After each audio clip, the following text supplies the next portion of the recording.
ஆண்டவராகிய இயேசுவின் நாமத்தில் உங்கள் யாவருக்கும் அன்பின் வாழ்த்துக்கள்.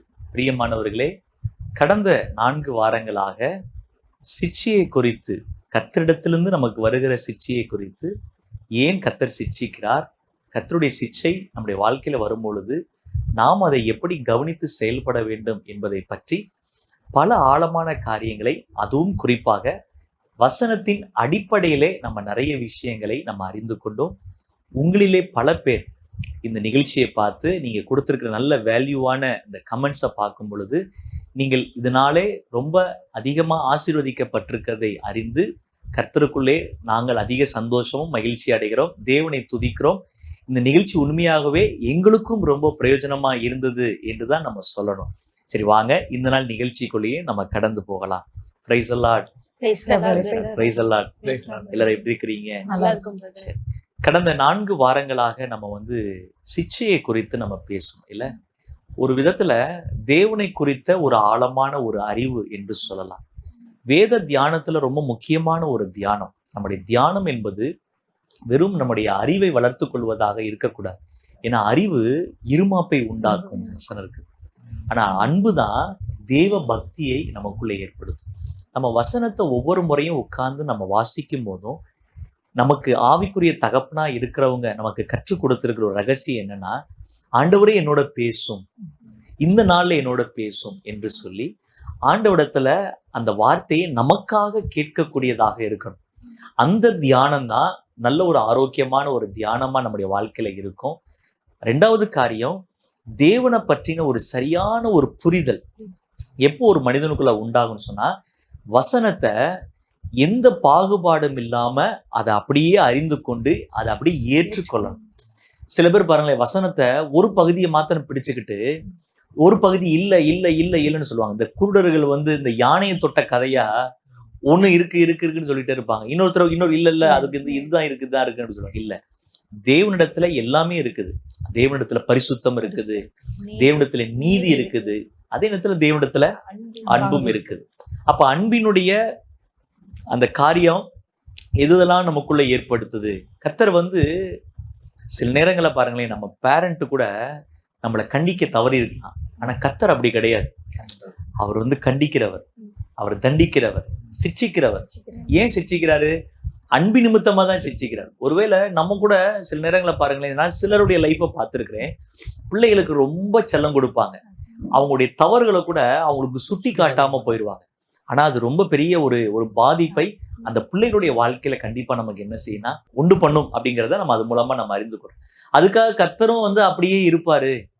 நம்ம மதீனம் நம்மகிட்ட ஒட்டி இருந்தாலும், நம்ம மதீனமா செயல்பட்டாலும் ஆண்டவரும் அப்படியே நம்மளை தட்டி கொடுத்து சரி காலப்போக்கில் சரியா போயிடும், புள்ள வளரும் போது சரியா போயிடும் அப்படி நம்மளை விடுகிறது அல்ல. ஏன்னா எபிரேயர்ல ஒரு வசனம் இருக்குது. என்ன வசனம்னா, நமக்கு அறிந்திருக்கிறபடி நம்ம பிள்ளைகளை நம்ம சிட்சிக்கிறோம். கர்த்தர் அதை பார்க்கிலும் நாம் மேல அதிக அன்புள்ளவராக இருந்து நம்ம பங்குள்ளவர்கள் ஆகும்படி, நித்திய ஜீவனுக்கு நம்ம பங்குள்ளவர்கள் ஆகும்படி கர்த்தர் நம்ம மேலே சிட்சையை அனுமதிக்கிறார் அப்படிங்கிறத நம்ம பார்த்தோம். ஸோ சிட்சையை குறித்து இந்த 4 எபிசோட ஒருவர் பார்க்கும் பொழுது கண்டிப்பான முறையில ஒரு தெளிவு என்ன செய்யணும், கண்டிப்பா உண்டாங்க. கண்டிப்பா நான் நினைக்கிறேன் இதை பத்தி யாருக்கும் இந்த குழப்பமும் வராதுன்னு நான் நினைக்கிறேன். இல்ல, சிட்சையில இந்த குழப்பம், தண்டனையில இந்த குழப்பம். இன்னொரு காரியம் இருக்குது இதுல. முக்கியமான ஒரு விஷயம் என்னன்னு சொன்னா, நியாயாதிபதிகள் புஸ்தகத்துல கிதியோனிய காலம், அந்த காலத்துல இஸ்ரவேல் ஜனங்களை கர்த்தர் சத்துருக்கள் கைகள் ஒப்பு கொடுத்திருக்கிறார். ஏன் ஒப்பு கொடுத்தாரு? கர்த்தருடைய ஜனங்கள் கர்த்தரை விட்டு வழி விலகுறாங்க. ஆனா கிதியோன் பாருங்களேன், தேவதூதன் கிதியோனை பார்க்கும்போது கர்த்தர் உம்மோடு இருக்கிறான்னு சொல்லும் போது அவர் ஒரு வார்த்தை சொன்னார். என்ன வார்த்தை சொன்னார்னா, கர்த்தர் எங்களோடு இருந்தால் இதெல்லாம் எங்களுக்கு நேரிடுவானேன் அப்படி சொன்னார். ஆக்சுவலா அவர் சொன்னனுடைய அர்த்தம் என்னன்னா, தன்னை சுத்தி நடந்ததனுடைய அந்த உண்மையை அவங்க அறிஞ்சுக்கல. இதனாலதான் நம்ம சத்துருக்கள் கையில ஒப்பு கொடுக்கப்பட்டோம் என்பதை கிதியோன் கூட அறியாம போயிருந்தாரு. என்னங்க கர்த்தர் எங்க கூட இருக்காருன்னு சொல்றீங்க, நாங்க இங்க பாருங்க மீதியானி எதுக்கு தப்பித்து நாங்க கோதுமையை பாருங்க நான் இது பண்ணிக்கிட்டு இருக்கிறேன், எனக்கு ஏன் கஷ்டப்படுறோம் அப்படின்னு சொல்லி நம்ம பல நேரங்கள்ல நம்ம கவனிக்க வேண்டிய காரியம், நம்மை சுற்றி என்ன நடக்கிறது, இது ஏன் கர்த்தர் இதை அனுமதித்திருக்கார் என்பதை நம்ம நிதானிக்க நம்ம தவறினா தேவனுடைய செயல்பாடுகளை நம்மால புரிந்து கொள்ள முடியாமல் போய் விடுகிறது இல்லைங்களா? அதனால நம்ம அந்த மாதிரி நம்ம ரொம்ப பிளைண்டா நம்ம இருந்துடாம, இது ஏன் இப்படி நடந்தது, ஏன்னா எனக்கு தெரிந்த ஒரு சகோதரன், அவர் ஒரு முறை ஒரு வியாதி படும் பொழுது அவர் சொன்ன சாட்சி, ஆண்டவரிடத்துல கேட்டார், ஆண்டவரே ஏன் எனக்கு இந்த வியாதியை நீங்க அனுமதிச்சீங்க? அப்ப கர்த்தருடைய வாழ்க்கையில் நடந்த சில காரியங்களை அவர் வெளிப்படுத்தி, மகனே நீ இதெல்லாம் உன் வாழ்க்கையில நீ இடம் கொடுத்ததுனாலதான் இந்த பலவீனம் உனக்கு அனுமதிக்கப்பட்டிருக்கிறது. அப்போ அவர் தன்னுடைய அந்த குறைய ஆண்டவரிடத்துல ஒப்பு கொடுத்து சரிபடுத்த தன்னை தாழ்த்தின உடனே என்ன செஞ்சார்னா, அந்த வியாதி அவரை விட்டு நீங்கி போனது என்பதாக அவர் சாட்சி கொடுத்தார். பாத்தீங்களா, அந்த சிக்ஷை ஒருவேளை அவருக்கு வராமல் இருந்திருந்தா அவர் அந்த நேரத்தில் நிதானித்திருக்க முடியாது இல்லைங்களா? அப்ப நம்மளை நிதானித்துக் கொள்வதற்கு இந்த மாதிரியான சில காரியங்கள் நமக்கு ஆவிக்குரிய வாழ்க்கைக்கு ரொம்ப அவசியமானதாக இருக்கிறத நம்ம பார்க்கிறோம். இதெல்லாம் சிக்ஷையை பத்தி நம்ம பார்த்தாச்சு, 4 வாரம் பேசிட்டோம். இப்ப இந்த வாரத்துல இன்னைக்கு நம்ம என்ன பேச போறோம் அப்படின்னு சொன்னா, கர்த்தர் ஏன் ஒரு தண்டனையை அனுமதிக்க வேண்டும்? தண்டனை என்பது ஒரு தீர்ப்பு அப்படின்னு நம்ம வச்சுக்கலாம். ஏன் ஒரு தண்டனையை கர்த்தர் அனுமதிக்கணும்? இந்த தண்டனை வருவதற்கு காரணங்கள் என்ன? தண்டனை அப்படி வருமா? ஒருவேளை புறஜாதியாருக்கு வருது ஒரு பக்கம் இருக்குது, தேவ ஜனங்களுக்கும் தண்டனை வருமா அப்படிங்கிறத பத்தி நம்ம கண்டிப்பான முறையில் நம்ம என்ன செய்யணும், ஆராய்ந்து பார்க்கணும். அதை பத்தி எதுவும் காரியங்கள் இருக்குதா? தண்டனையை குறித்து நீங்க தியானிச்சுட்டு வந்தீங்களா நீங்க? நம்ம தண்டனை குறித்து நான் தியானிக்கும் போது கர்த்தர் எனக்கு ஒரு சில காரியங்களை சொல்லியிருக்காங்க. அதுல நல்ல ஒரு உதாரணமா நோவாவை பத்தி நம்ம பாக்குறோம். அந்த நோவாவின் காலத்துல நோவா கர்த்தருடைய வார்த்தைகளை எல்லா ஜனங்களுக்கும் சொல்லியிருக்கிறாங்க. ஆனா அந்த ஜனங்களுடைய மனநிலைமை எப்படி இருந்துச்சுன்னா, அவங்களுடைய நினைவுகளின் தோற்றம் எல்லாம் எப்பொழுதுமே அக்கிரமம் நிறைந்ததா, அவங்களுடைய நினைவுகள் எல்லாமே கர்த்தருக்கு பிரியமில்லாததா இருந்தது. அதனால அவங்க நோவா ஒவ்வொரு கர்த்தருடைய வார்த்தைகளை சொல்லும் போதெல்லாம் அந்த ஜனங்கள் அதை கேட்கவே இல்லை. ஒரு எச்சரிப்பு கர்த்தர் இதை சொல்லுங்க, அந்த ஜனங்கள் எச்சரிப்பு சொல்லுங்கன்னு சொன்னாலும் கூட அந்த ஜனங்கள் அதை ஏற்றுக்கொள்ள அவங்களுடைய மனநிலைமைகள் இல்லை. அப்போ என்ன நடந்துச்சு அப்படின்னா, அந்த நாட்கள் நோவா தவிர அந்த ஜனங்கள் எல்லாருக்குள்ளயுமே அந்த ஒரு பெரிய வெள்ளத்தினால ஆண்டவர் அது ஒரு தண்டனையா அந்த இடத்துல அனுமதிச்சு அந்த ஜனங்கள் எல்லாமே அழிக்கப்பட்டதா நம்ம இந்த நோவாவின் காலத்துல அதுல ஒரு காரியம் என்னன்னு சொன்னா, நோவாவுக்கு கர்த்தர் கட்டளை கொடுக்கல, நீ போய் ஜனங்களுக்கு எச்சரிப்பு கொடுக்கணும்னு சொல்லி கட்டளை கொடுக்கல. ஆனாலும் அவர் என்ன செஞ்சார்னா, இந்த கோபாக்கினைக்கு இவங்க எல்லாம் தப்பித்து கொள்ளணுமே அப்படி சொல்லி தேவ பக்தியா இருந்த நோவா அவர் போய் என்ன செய்யறாருன்னா, ஜனங்களுக்கு அந்த எச்சரிப்பை சொல்றாரு, நீதியை பிரசங்கிக்கிறாரு. நீதியை பிரசங்கித்தவனாகிய நோவா அப்படின்னு வசனத்துல இருக்கு இல்லையா? ஆனாலும் அந்த ஜனங்க அதை ஏற்றுக்கொள்ளாதனால அவங்களுக்கு ஒரு அழிவு அவங்களுக்கு ஏற்படுகிறத நம்ம பார்க்கிறோம். அப்ப தேவன் ஒரு எச்சரிப்பை கொடுக்கும் பொழுது, அந்த எச்சரிப்புக்கு ஒரு மனிதன் செவி கொடுக்க தவறும் பொழுது, அந்த சத்தத்துக்கு செவி கொடுக்க தவறினா கண்டிப்பான முறையில் அவனுக்கு என்ன செய்யுதுன்னா, இதை குறித்து லேவியராகமத்துல ஒரு வசனம் இருக்குது. லேவியராகமம் 26ஆம் அதிகாரம் 18வது வசனம் என்று நான் நினைக்கிறேன். அந்த வசனத்தை நீங்க படிச்சு பாத்தீங்கன்னா, ஒரு மனிதனுடைய தண்டனைய 7 மடங்கா பெருசாக்க முடியுமா? பெருசாகுமா? எப்ப பெருசாகும்னா, நல்லா கவனிச்சுக்கங்க, பாவம் செய்கிற ஒரு மனிதன் தன் பாவத்தை குறித்து கர்த்தரால கண்டித்து உணர்த்தப்படும் போது அவன் அந்த பாவத்துக்கு மனம் திரும்பவில்லை என்றால் 7 பழி அவன் மேல சுமத்தப்படுமா. அது தண்டனை. நீ பாவத்துல இருந்த, அதுக்கே உனக்கு தண்டனை.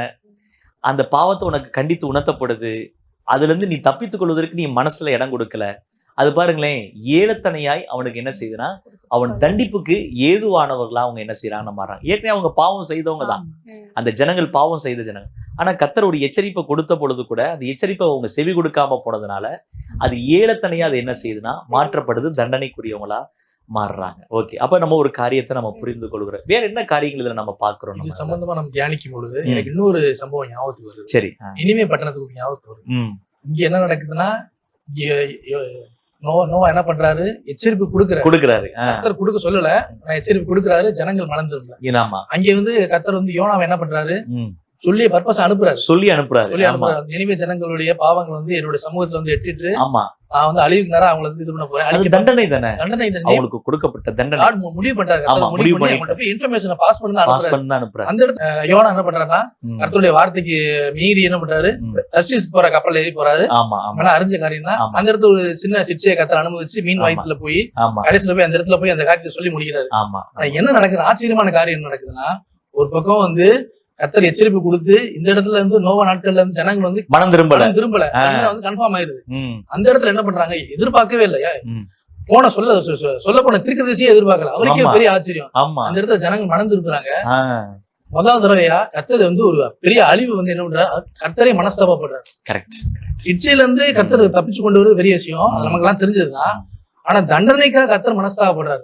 இத்தனைக்கும் தேவனுடைய ஜனங்களும் கிடையாது, அந்நிய ஜனங்கள், கர்த்தருக்கு விரோதமான காரியங்களை செய்த ஜனங்கள். கர்த்தருடைய ஜனங்களுக்காக மனஸ்தாபப்படுறது நமக்கு நம்ம அறிஞ்சிருக்கோம், நம்ம தியானிச்சிருக்கோம், பார்த்திருக்கோம். தேவனுக்கு தூரமான ஜனங்கள், அந்நிய ஜனங்களுக்காக இந்த கர்த்தர் முத தண்டனைக்காக மனஸ்தாபப்படுறாரு. அப்ப என்ன எச்சரிப்பு கொடுக்கும்போது நம்ம கீழ்ப்படியும் பொழுது தண்டனையை மாற்றி போடுற அளவுக்கு கர்த்தர் தம்மை அவ்வளவு இறக்கமுள்ள தேவனா இருக்கிறார். கண்டிப்பா கண்டிப்பா. இந்த யோனாவுடைய சம்பவம் நமக்கு நிறைய பாடங்களை நமக்கு கற்றுக் கொடுக்குது. இந்த இப்ப சகோதரன் சொல்லும் போது நான் அதுல 3 விஷயங்களை நான் கவனிச்சு பாக்குறேன். ஒண்ணு என்னன்னா, அவங்க செவி கொடுத்தாங்க, கர்த்தருடைய எச்சரிப்பின் சத்தத்துக்கு செவி கொடுத்தாங்க. அவங்களுக்கு இந்த நினிவே கவிழ்க்கப்படும், இது தண்டனைக்குரிய தீர்க்க தரிசனம் இல்ல, அவங்களுக்கு வரப்போகிற ஒரு தண்டனைய யோனா போய் சொல்றாரு, அவ்வளவுதான். அப்ப முதல் காரியம் என்னன்னா, ராஜா முதல் கீழே இருக்கிற குழந்தைகள் வரைக்கும் எல்லாருமே என்ன செய்யறாங்கன்னா, முதல்ல இந்த சத்தத்துக்கு செவி கொடுக்குறாங்க. 2வது என்ன செஞ்சாங்க பாருங்க, தாழ்த்தினாரு, தேவனிடத்துல தன்னை என்ன செய்யறாங்கன்னா தாழ்த்துறாங்க. 3வது தங்கள் பொல்லாத வழிகளை விட்டு மனம் திரும்பினார். அப்படிப்பட்ட காரியம் அங்க நடக்கும் பொழுது வலதுகைக்கும் இடதுகைக்கும் வித்தியாசம் அறியாத இந்த ஜனங்களுக்காக நான் பரிதபியாமல் இருப்பேனோ என்று. அப்போ ஒரு தண்டனை தேவனிடத்திலிருந்து நியமிக்கப்பட்டு கடந்து வந்தாலும் அந்த வார்த்தைக்கு செவி கொடுத்து ஒருவன் தன்னை தாழ்த்தி அந்த பொல்லாத வழியை விட்டு ஒருவன் மனம் திரும்பினால் கண்டிப்பா நம்ம அந்த தண்டனையிலிருந்து அவங்க விடுவிக்கப்படுவார்கள் என்பது இந்த யோனாவுடைய சம்பவம் நமக்கு நல்ல ஒரு அடையாளமா நமக்கு இருக்குது. வேற என்ன காரியங்கள் நீங்க பாக்குறீங்க?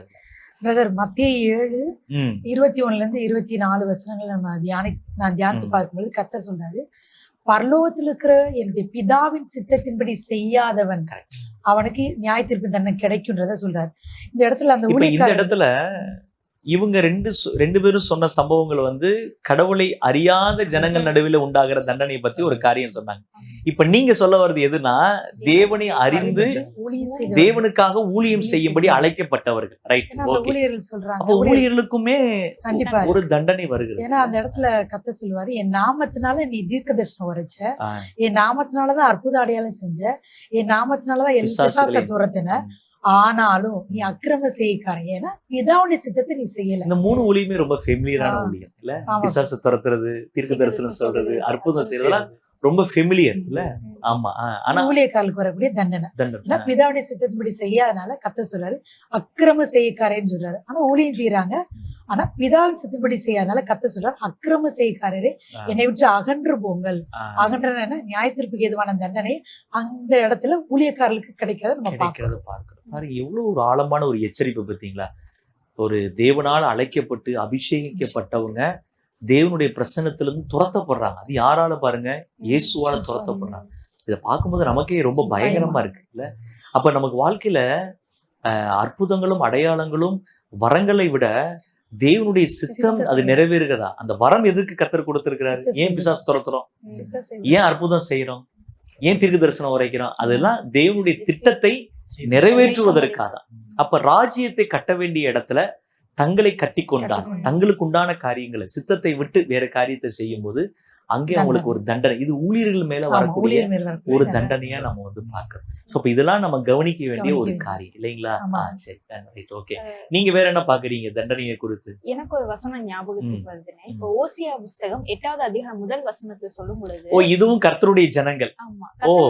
எப்படி நீங்க எதுவும் சொல்லி வச்சுட்டு வந்துருவீங்களா? நீங்க எப்படி இவங்க பேசும்போது கர்த்தரை அறியாத ஜனங்களுக்கு வரக்கூடிய தண்டனையை பத்தி அப்படியே ஒரு யூனிஃபார்மா பேசுனாங்க, நீங்க 2 பேரும் பேசும்பொழுது கர்த்தரை அறிந்த ஜனங்களுக்கு வருகிற தண்டனையை பத்தி பேசுறீங்க. நம்மள நாம நிதானித்து பார்க்கணும், நம்ம சைடுல என்ன இருக்கு தண்டனைக்குரிய காரியங்கள்.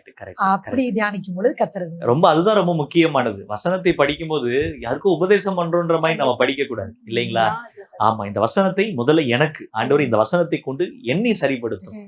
அநேகருக்கு போதிக்கிற நாங்க வந்து ஆகாதவர்களாய் போகாத படிக்கும். ரைட், ஓகே, சொல்லுங்க. அந்த வசனத்துல சொல்லும் பொழுது கர்த்தருடைய உடன்படிக்கையை மீறுகிறது ஒரு பெரிய குற்றமானதுல சொல்லப்படுது. அப்படி அவங்க மீறினதுனால சத்துரு வந்து கர்த்தருடைய வீட்டுல வந்து நிக்கிறானா. அப்ப அது எவ்வளவு பெரிய ஒரு தண்டனைக்குரிய காரியமா இருக்குதுன்னு சொல்லி பார்க்கணும். உடன்படிக்கைன்னு சொல்லும் பொழுது கர்த்தருடைய வார்த்தையை மீறுகிற காரியம், கர்த்தருக்கும் நமக்கு இருக்கிற அந்த உறவுக்கு நடுவில் இருக்கிற காரியங்கள், ஆண்டு நம்மகிட்ட எதிர்பார்க்கிற காரியங்கள், ஆண்டு நம்மகிட்ட சொல்லியிருக்கிற காரியங்கள் மீறும் பொழுது அந்த தண்டனைக்கு உரியவங்களா கர்த்தருடைய ஜனங்களாகி நாமே மாறுவோம். அந்த தண்டனை நம்ம வீட்டுல கர்த்தருடைய வீட்டுல வந்து நிக்குதுன்றத பார்க்கிறோம். அதே மாதிரி இன்னொரு வசனத்தையும் நான் கவனிக்கும் பொழுதுனா, எரேமியா 2வது அதிகாரம் 30வது வசனத்தை சொல்லும் பொழுது கர்த்தர் வந்து எடுத்த உடனே ஒரு தண்டனை கொடுக்கறத குறிச்சு சொல்லல. இஸ்ரவேல் சேனல் பார்க்கும் பொழுது அவங்களுக்கு வந்து சிச்சிக்கிறாங்க. முதலாவது நான் வந்து அவங்களை சிச்சிட்டேன், பிள்ளைகளுக்கு வந்து சிச்சிக்கிறேன், நீங்க அதை ஏற்றுக்கொள்ளாம போனீங்க, அதை அற்பமா எண்ணிட்டீங்க, அதனால ஒரு தண்டனை வருதுன்னு சொல்லிட்டு.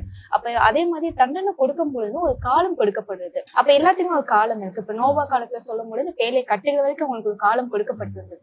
அப்ப அந்த காலம் வந்து நம்ம மனம் திரும்புறதுக்காக ஆண்டவர் கொடுக்குறாங்க. ஒருவேளை நம்ம அதை பிரயோஜனப்படுத்திட்டா கண்டிப்பா நம்மளால அந்த தண்டனை தப்ப முடியுன்றதை நான் அறிந்து கொண்டேன். கண்டிப்பா. ஏன்னா ஆண்டவர் வந்து துன்மார்க்கன் தன் துன்மார்க்கத்தில் மரித்து போவதை நான் விரும்பாத தேவன் தானே பாக்குறான். கரெக்ட். அப்ப ஆண்டவர் வந்து ஒரு தண்டனையை கர்த்தர் அனுமதிக்கிறார்னா அது எந்த ஒரு முன்ன எச்சரிப்பும் இல்லாம ஆண்டு செய்யறதில்ல. ஒரு காலம் நியமிக்கிறார் இல்ல. அந்த காலம் எதற்குன்னா அவங்க மனம் திரும்புவதற்காக. தேவனை அறிந்தவர்களா இருந்தாலும் சரி, தேவனை அறியாதவர்களா இருந்தாலும் சரி, அவருடைய அக்கிரமத்து நிமித்தம் அவங்களுக்கு ஒரு தண்டனை கொடுக்கப்பட்டா ஒரு காலம் கொடுக்கப்படுது. அந்த காலத்துக்குள்ள அவங்க ஒருவேளை மனம் திரும்பி விட்டால் ஆண்டவர் அந்த தண்டனையிலிருந்து அவங்களை என்ன செய்யறாருன்னா ஆண்டவர் அவர்களை தப்பிக்க பண்றாரு அப்படிங்கிறத இந்த நேரத்தில் நம்ம என்ன செய்யறோம்னா நம்ம பார்க்கிறோம். அப்போ ஒரு பக்கம் கர்த்தர் தம்முடைய நீதியை நிறைவேற்றுகிற தேவனாய் இருந்தாலும் அவருடைய இரக்கம் பார்த்தீங்களா, நம்முடைய ஜனங்கள் மேல அவர் எவ்வளவு இரக்கம் உள்ளவர்களா இருக்கிறார். அப்ப இதெல்லாம் வைத்து நம்ம பார்க்கும் பொழுது கர்த்தர் தண்டிக்கிறவர் தான். ஆனா தேவன் தண்டிக்கிற அளவுக்கு ஏன் நம்ம நடக்கணும் அப்படிங்கிறத நம்ம இதுல கவனிக்கணும். கர்த்தர் வந்து தண்டிக்கக்கூடிய அளவுக்கு ஏன் நம்முடைய இருதயத்தை கடினப்படுத்தணும், ஏன் செவி கொடுக்காம இருக்கணும், ஏன் வந்து நம்முடைய பாவத்தை வந்து 7 மடங்கு பெருக்கி கொள்ளணும். செவி கொடுத்துடலாம்ல. பாவம் செய்யும் போது கர்த்தர் வந்து எச்சரிக்கிறார்ல, தவறு செய்யும் போது எச்சரிக்கிறார்ல, வழி மாறும் போது எச்சரிக்கிறார்ல. அப்ப எச்சரிக்கும் போது அந்த எச்சரிப்பை கேட்டுட்டா, சத்தத்துக்கு செவி கொடுத்துட்டா, தாழ்த்திட்டா, இனிமே இந்த தப்பு செய்ய மாட்டான்ற ஒருவேளை ஆண்டவர்கிட்ட சொன்னா ஆண்டவர் தண்டிக்கவா போறாரு? கண்டிப்பா தண்டிக்க மாட்டார். அப்ப அந்த தண்டனையில கூட ஆண்டவர் ஒரு காலத்தை நியமிக்கிறாரு. அதுக்குள்ள நம்ம திரும்ப வேண்டும், மனம் திரும்ப வேண்டும் என்பதை பற்றி. அப்ப தண்டனை என்பது 2 விதங்கள்லயும் இருக்குது. தேவனை அறியாதவர்கள் மேலும் தண்டனை வருகிறது, தேவனை அறிந்த ஜனங்கள் மேலேயும் என்ன செய்யுதுன்னா தண்டனை வருகிறது என்பதை நம்ம பார்க்கிறோம். நல்ல ஒரு ஆழமான காரியங்களை நம்ம தியானித்தோம். சரி, மறுபடியும் வேற ஒரு நிகழ்ச்சியில நான் என்ன செய்றேன், ஒரு புதிய டாபிக்கோட உங்களை நான் சந்திக்கிறேன். ரொம்ப சந்தோஷம் உங்களை இந்த நேரத்துல உங்களை சந்தித்து உங்களோட பல காரியங்களை பேசி எனக்கு அது ரொம்ப பிரயோஜனமாய் இருந்தது. பிரியமானவர்களே, இந்த நாளிலும் கூட தண்டனையை குறித்து நம்ம நிறைய காரியங்களை நம்ம பார்த்தோம். பாருங்க எவ்வளவு ஆச்சரியமா வேத வசனங்களை நம்ம பார்க்கும்போது இருக்கு பார்த்தீங்களா. கர்த்தர் ஒரு காரியத்தை செய்வதற்கு முன்பாக பல தருணங்களை, சந்தர்ப்பங்களை ஏற்படுத்தி கொடுத்து அதில் எப்படியாவது தப்பித்து கொள்ள வேண்டும் என்பதை ஆண்டவர் ரொம்ப இரக்கமுள்ளவராய் இருந்து அவர் காரியங்களை செய்கிறார். அதை பயன்படுத்தி கொள்ளுகிறவர்கள் தண்டனைக்கு நியமிக்கப்பட்டிருந்தாலும் அவங்க தப்பிக்கப்படுறாங்க.